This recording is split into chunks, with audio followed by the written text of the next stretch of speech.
Isabel Best, and I am here as a student. I am here to interview. This is Mr. Poster. Can you tell me, what is your job here at SHS? My job is I'm an elective teacher here. I teach business classes, marketing, intro to business, computer applications, and I also do digital photography. So CTE, a lot of different stuff like that. Which of the classes do you find most interesting? Well, business is my first and foremost thing that I went to school for, so all of them have their own advantages to them. Really like marketing, it's creative, kids get to think outside the box. Business in the 21st century, we dive into a lot of different topics, and it's a range of freshmen all the way through seniors.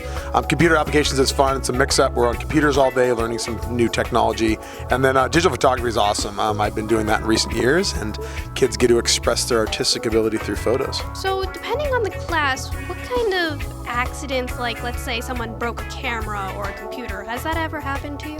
No, I was just telling actually the class yesterday, we've had a couple broken bones in photography, which you wouldn't think. A girl stepped in a hole last year, broke her ankle, and then some kids were doing action shots, and they were doing a Superman move, I believe, and the kid fell and broke his collarbone. So, you would think that, I always joke with kids that PE would be something that would cause injuries and weightlifting, but photography can be quite dangerous at times if you're not watching your surroundings. But in terms of broken cameras, we've had a couple that were stolen out of cars. I think it's the worst thing that's ever happened, but for the most part, normal wear and tear, and hopefully I'm going to get a new addition to some new cameras for next year to add to our current collection. So what's your opinion on lead paint?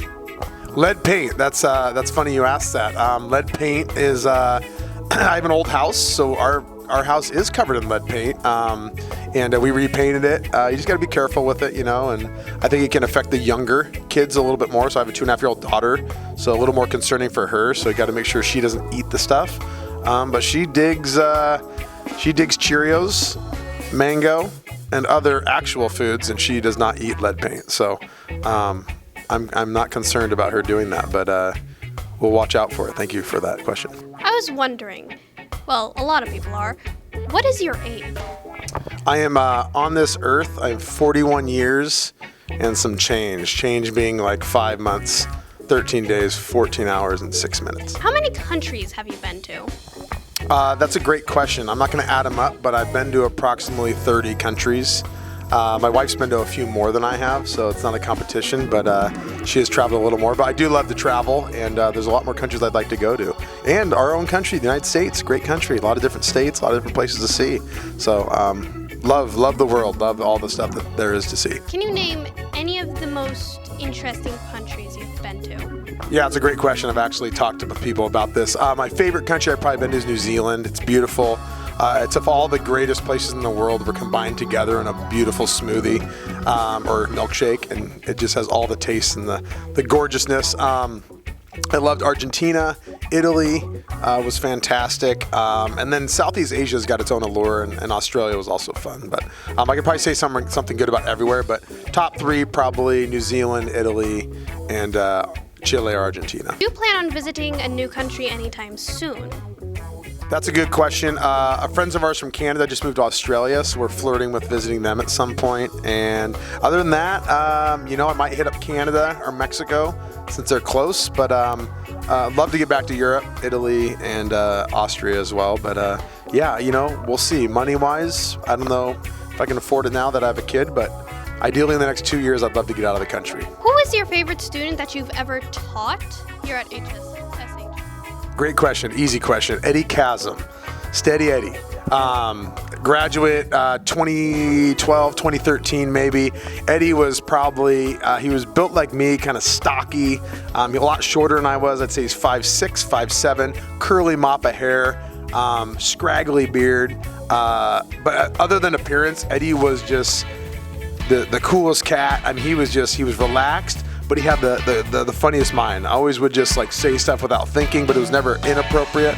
At times it was, but other than that, he just, I coached him in soccer, I had him in class, and he was just really unique. I hate to pick favorites, generally teachers don't do that, but years ago I was asked that question and I decided on Eddie. So it's gonna be very hard to top him. He was a character that just encompassed everything I looked for in a kid, and he wasn't the greatest student, but he entertained me, and that's sometimes what it's about as a teacher. What are your hobbies outside of HSA? I used to coach. For 18 years, I coached sports, so that was kind of one of my hobbies. I just picked up bow hunting again this year. I love to travel. I love sleep. I know it's not really a hobby, but I mean, who doesn't like a good night's sleep? It's few and far between with having a little kid and working. So those are kind of the main ones. In terms of like random collecting stuff, don't really do any of that kind of things. My wife and I, when we travel, we collect like a magnet everywhere we go and like a little figurine. So we've got some stuff up there. So it's kind of a neat little thing. But other than that, those are kind of some basic hobbies. So I've coached basketball, baseball, and soccer here at the high school. I coached at a school in California for a few years before I came to Scappoose. And then 1 year I coached middle school, 7th grade girls volleyball, and never again. But I helped them out. It was a wonderfully interesting experience. Do you see yourself in 5 years? 5 years, that's a good question. Every 5 years, actually, I reassess my situation. This is my 15th year at the high school. In 5 years, hopefully still here. I'm not saying that's a positive, but I love it here 15 years in. I can't argue that Scappoose is in a great place, and looking forward to, I do live in Portland, so there's always the option that I could possibly move closer to home to spend more time. So we'll kind of see as my daughter gets older and if we have more kids, that could be a possibility. But right now, if you had a gun to my head, I'd say Scappoose High School, teaching what I'm teaching.